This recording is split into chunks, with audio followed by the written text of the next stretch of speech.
सबसे पहले मैं सबको नमस्कार वगैरह कर लूं। सबसे पहले बड़ों को प्रणाम, चरण स्पर्श, छोटों को प्यार आशीर्वाद और बराबर वालों को ऐसी तैसी मतलब सबको नमस्कार। मैं अपने जन्म स्थली में हूँ, इस वक्त कानपुर में हूँ और कानपुर जैसे ही प्रवेश करता हूँ तो एकदम मैं प्रफुल्लित भी हो जाता हूँ और उत्साहित भी हो जाता हूँ और ऐसा लगता है कि मैं अपने घर में आ गया वापस। तो बम्बई में जाके भले हमने नाम किया और पूरी दुनिया में घूमा, लेकिन एक चीज के लिए आप ताली बजाइए, अपने कानपुर जैसा कहीं नहीं, कहीं भी नहीं। ना खान पान हमें ऐसा मिला, ना ये मित्रता मिली, ना ये मोहब्बत मिली। तो कानपुर मेरे अंदर बसता है। मैं भले ही रोजी रोटी के लिए, नाम कमाने के लिए बम्बई जरूर था, लेकिन कानपुर मेरे अंदर है और वो हमेशा रहेगा। और जी जी जी हाँ, बिल्कुल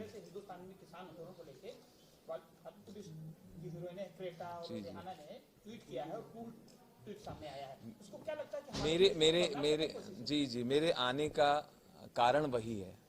मैं इसी क्रम में निकला हुआ हूँ महापौर जी, अध्यक्ष जी। इसी क्रम में मैं पहुंचा हूँ कानपुर, अलग अलग शहर में जा रहा हूँ ये बताने के लिए कि कुछ विदेशी ताकतें हमें विभाजित करना चाहती हैं, हमें तोड़ना चाहती हैं और हिंदू मुस्लिम हो, सिख ईसाई, जिनके बीच एक कंफ्यूजन क्रिएट करना चाहते हैं। तो हम इनके झांसे में आने वाले नहीं हैं, ठीक है। और ये हमारे देश को कमजोर नहीं कर सकती। ये तीन जो महिलाएं बोल रही हैं, मैंने इनका नाम दिया 3 इडियट्स। ये 3 इडियट्स जो है, ना हमें अलग कर पाएंगी, ना हमें तोड़ पाएंगी। और जहाँ तक किसानों की बात है, किसानों पे सबको गर्व है। हम जय जवान जय किसान कहते हैं और ये सिर्फ कहने के लिए नहीं कहते हैं, ये हमारे दिल में भी है, हमारे मन में भी है और ऐसा ही आदर हम उनके लिए रखते हैं। हमारी भारत सरकार और हमारे हिंदुस्तानी लोग, सारे लोग पूरा सक्षम है उनके साथ बात करने के लिए, उनकी समस्याओं का निवारण करने के लिए। इसमें किसी विदेशी आदमी की, किसी बाहरी व्यक्ति की दखल देने की आवश्यकता नहीं है। और कांग्रेसी लोगों की एक माताजी तो यहाँ हैं विदेशी, अभी 3 मौसी भी मिल गई हैं। विदेशी दखल हमें नहीं चाहिए और इनका हमारे अंदरूनी मामलों से कोई लेन देन नहीं है। इसका हर भारतीय को और हर कानपुरिया को विरोध करना चाहिए। जिनकी तरह आपका इशारा है कि जिनकी मौसी हैं, जिन्हों की, क्या लगता है कि तीनों की फिल्मों को इंडिया में बॉन्ड करना चाहिए, नहीं चलने देना चाहिए कायदे से, जिस तरह से उन्होंने बगैर समझे बूझे, बगैर हमारी किसानों की समस्या को समझे ट्वीट करके देश को बदनाम करने की कोशिश की। देखिए, इसमें जो महिला का तो हमारी संस्कृति में है, वो कहीं की भी हो और किसी भी धर्म की हो, हम महिलाओं का सम्मान करते ही हैं। उस क्रम में लेकिन जो सच है वो भी हम कहेंगे कि पहली बात तो हमने इन तीनों का नाम आज तक सुना नहीं था, ठीक है। ये हो सकता है कुछ अंग्रेजी कल्चर के लोगों में ये मशहूर हो और हो सकता है कि अंग्रेजियत रखने वाले ऐसे लोगों के वो आइडल हो।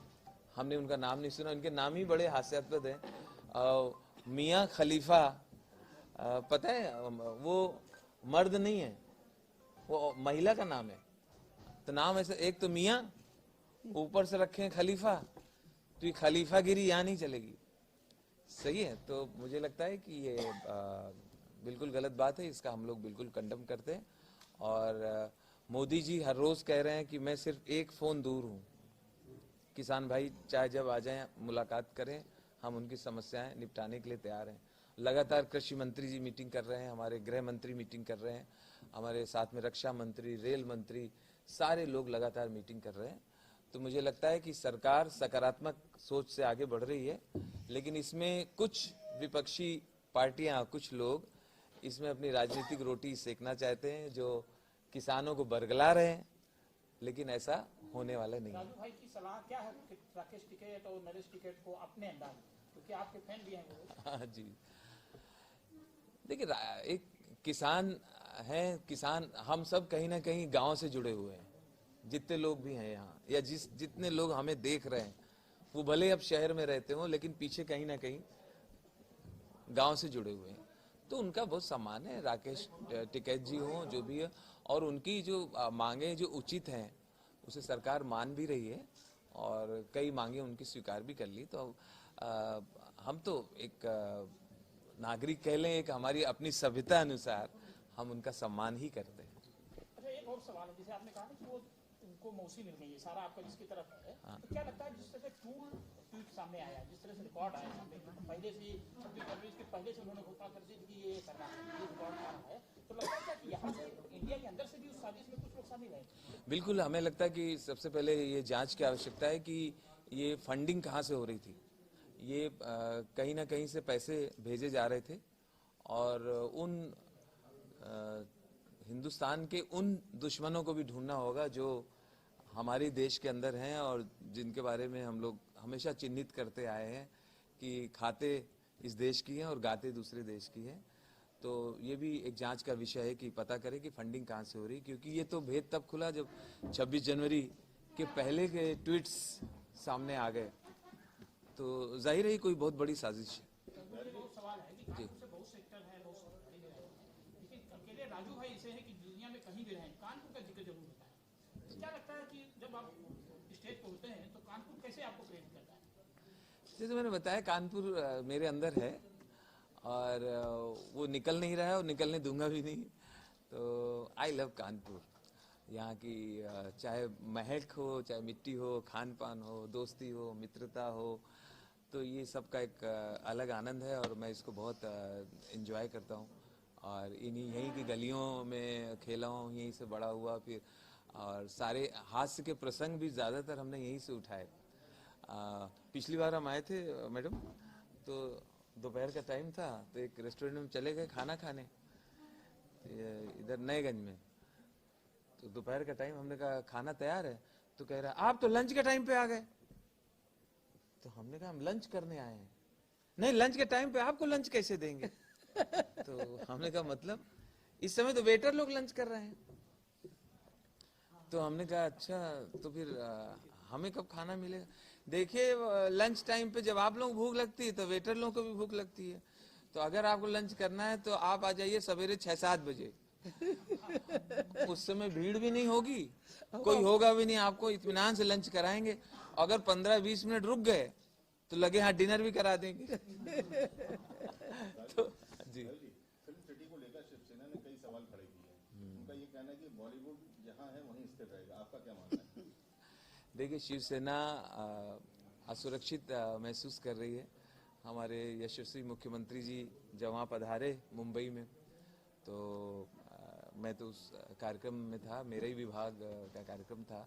तो मैंने देखा वहाँ बड़ी सुरक्षा की भावना हो गई विपक्षी पार्टियों में, और इसी कंफ्यूजन में वो लोग अनाप शनाप बोलने लगे। मुझे लगता है कि वो अपने मराठी वोटरों को उद्धव ठाकरे जी संबोधित कर रहे थे, जबकि ऐसी कोई बात नहीं। कोई फिल्म सिटी वहाँ की उठा के हम यहाँ नहीं ला रहे हैं।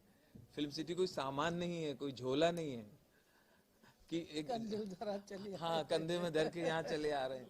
भाई वहाँ अब एम्स अस्पताल दिल्ली में है, अब यहाँ गोरखपुर में भी बन गया, रायबरेली में भी बन गया, कल को कानपुर में भी बने।